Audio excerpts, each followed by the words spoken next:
and welcome back to the channel and start of the next vlog. Crank grinder's fixed, which I'm really happy about. I'm also now getting on with the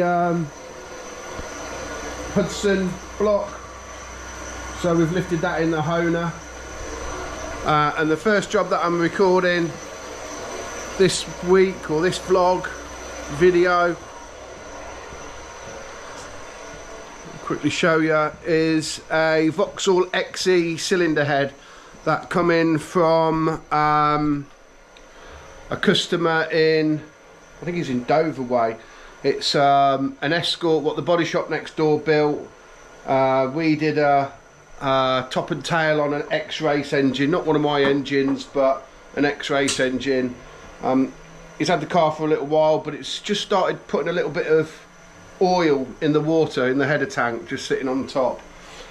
So I pressure tested it and it was definitely leaking. And what these have, this here is an oil drilling. So the cylinder head is drilled along here, through here, and it's to feed the hydraulic followers with oil. I actually pressure tested this Saturday when Shane was here, and I've been wondering why my compressor keeps going off, and I've realised that I've left it on the pressure tester all that time. So there you go, it's Tuesday now. So what I'm going to do is I'm just going to pour some fluid down here, and what should happen is all of a sudden you'll see it start to froth up. Got the stood old block there. Here we are, look, it's starting to come up now. If I put my finger over there, if I put my finger over the head stud hole down here, you'll see it.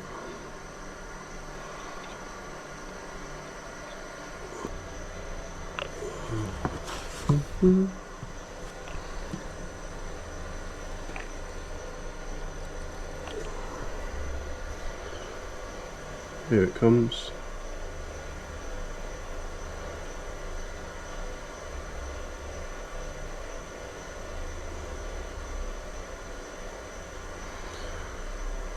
So what that's doing is that's allowing a little bit of oil to, with the oil pressure of the engine, to seep through into the water system, and then it's just sitting on top of the water in the header tank. So I spoke to a good friend of mine that fixes these, just to get the lowdown on how to do them, so thanks to him. So we're going to have a go at fixing this one. So the next job for me to do is to take it off the pressure tester.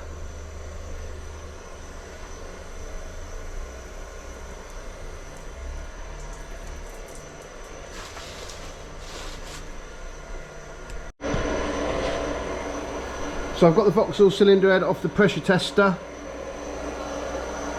and the crack is through there. So if I just grab a torch, so I've shined a light down there, and you can see the frothing from the test fluid. So down there somewhere is a crack, so that's the hole that I'm going to repair.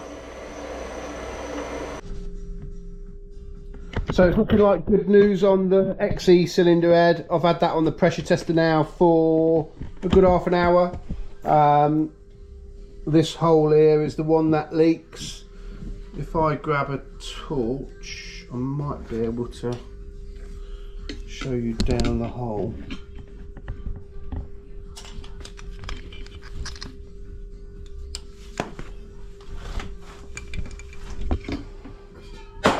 Oops. There we are. So that's the hole that was leaking the other day.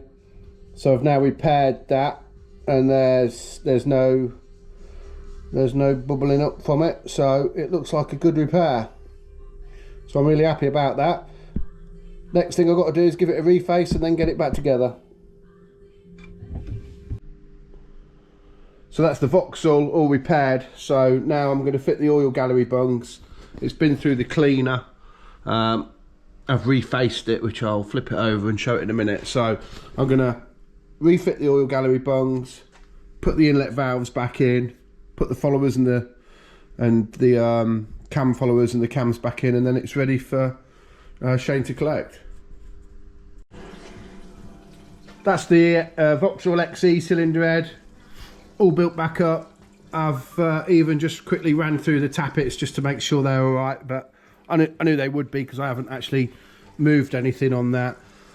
It was quite badly warped on these three runners between the cylinders, so I had to take a little bit off it, so his compression is going to be a little bit higher, not enough to really make a huge difference.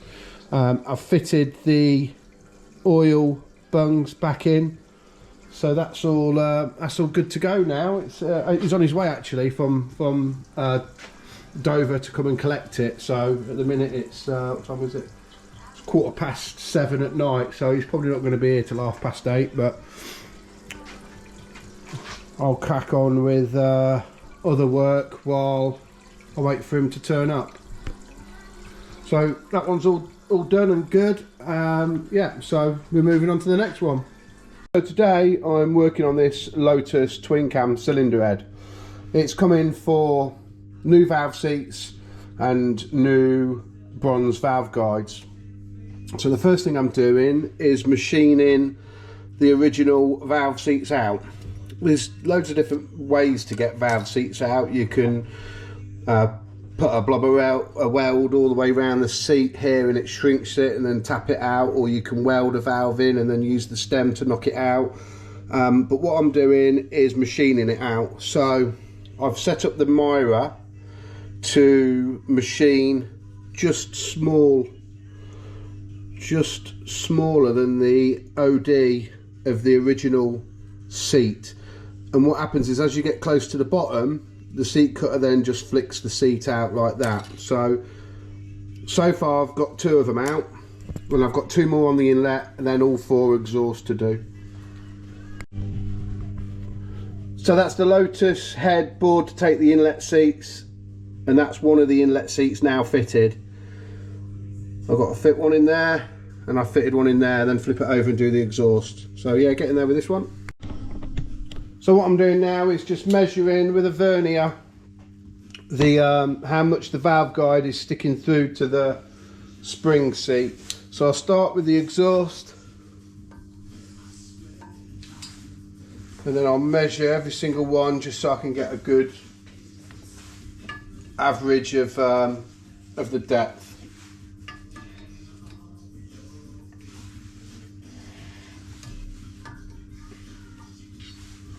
So it's 6.5 mil roughly on the exhaust.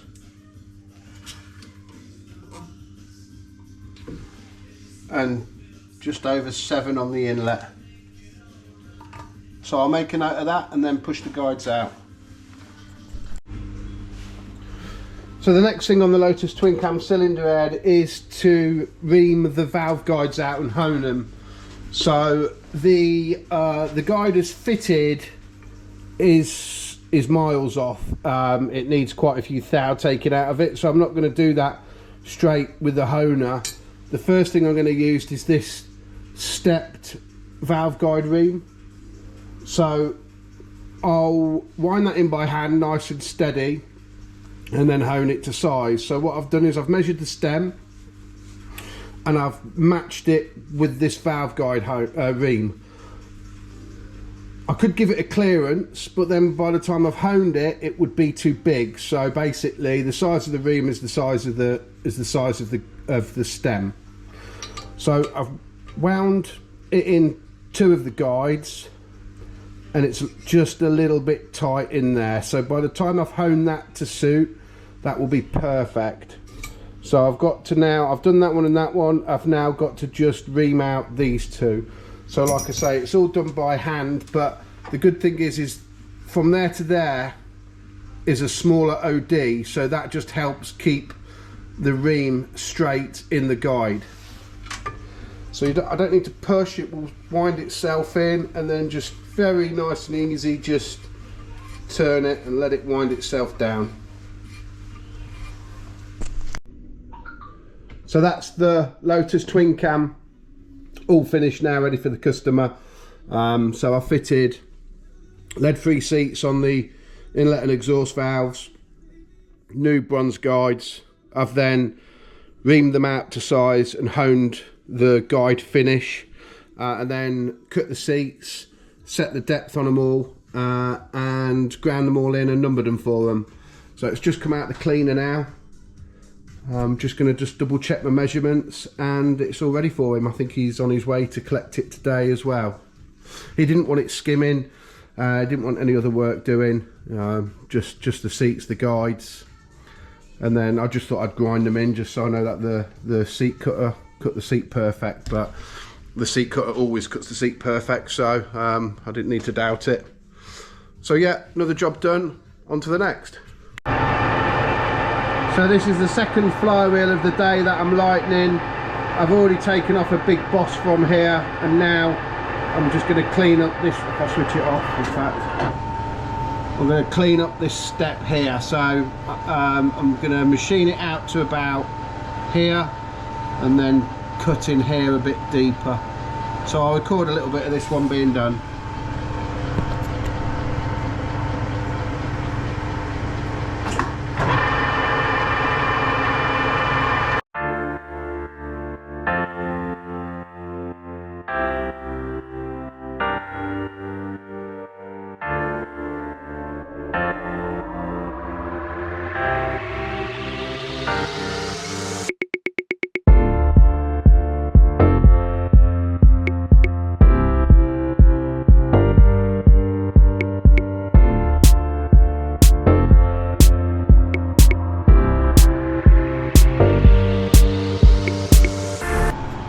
So that's it, that's all lightened now. So next thing I've got to do to this is balance it. This is the Triumph 1500.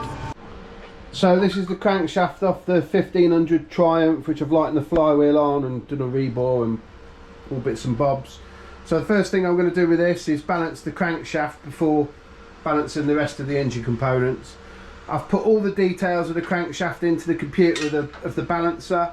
So now I'm going to run the crank up.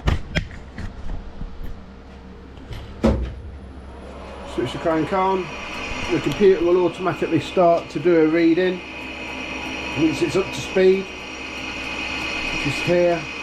Turn a bit more speed into it.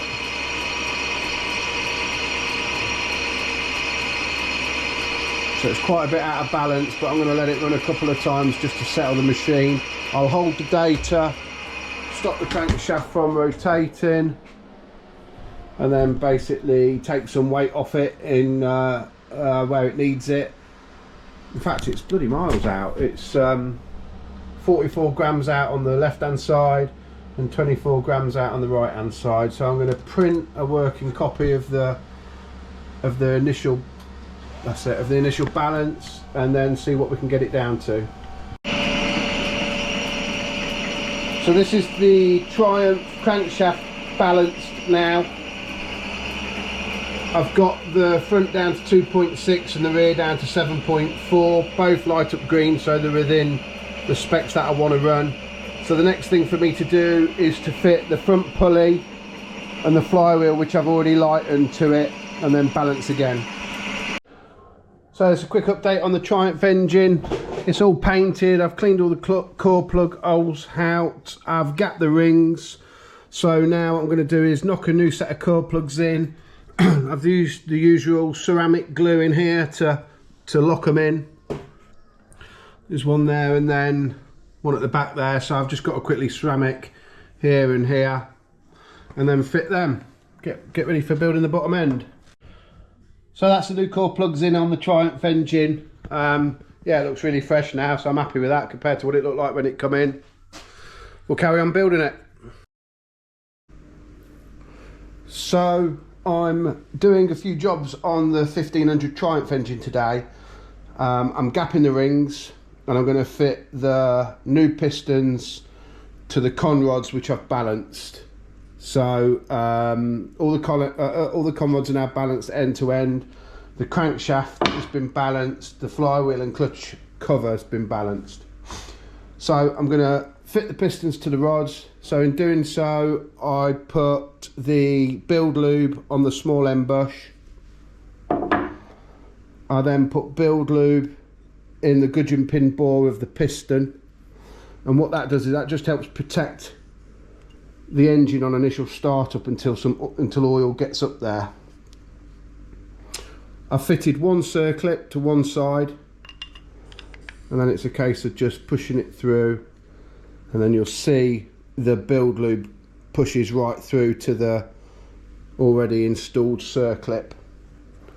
And then it's just a case of getting another circlip, and on a previous video I explained that there's a right and a wrong way of fitting a circlip.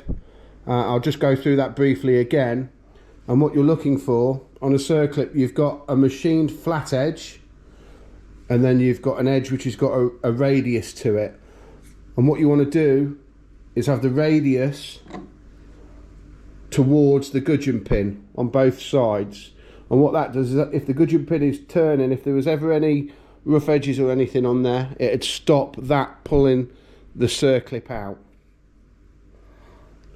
So I'm using my snap-on convertible style circlip pliers. These do internal and external circlips, and then just line the circlip up and then make sure it just pushes home. And a good way of testing that a circlip's in is if you fit the circlip plier and then with no pressure you'll be able to rotate it. If that wasn't installed correctly, you wouldn't be able to rotate the circlip. So that's one done.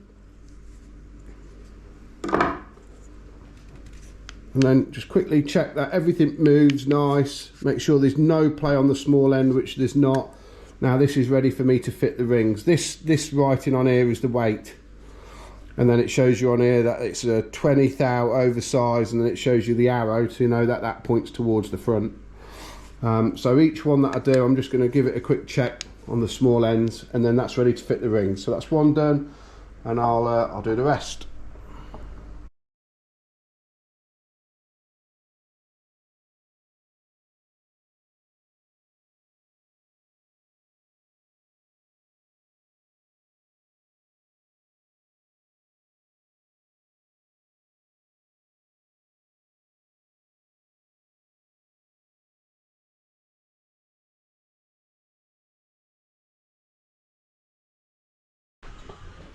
So that's another pressure test and reface done. Ricky's coming to pick that up from Pinewood Garage in Thatcham. And then I've had a message from my old mate Lee Moss wanting 4 badly designed bracket spacers made, which he sent me a text for. So I'm going to have a bush at making them for him now. So this is the start of Lee's spacers that I'm making. So first job is to start machining the alley block down.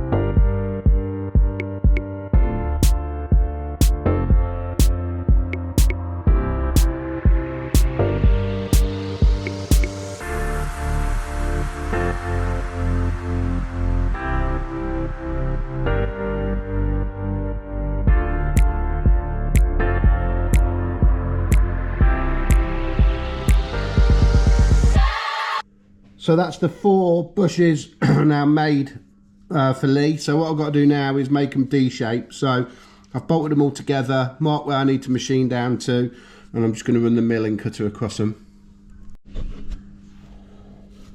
So that's it, that's the bushes all machined up for him. So I'm going to take them off, deburr them, and then we'll see what they look like at the end. And there we are, that's them machined up for him. Like I say, I don't normally get involved in little machining jobs, but It's for Lee, and Lee's a legend, so they're all done ready for him. Saying that though, he is on his way to pick them up, and he is a whirlwind when he gets here, so the next half an hour for me is probably going to be hectic. Wish me luck.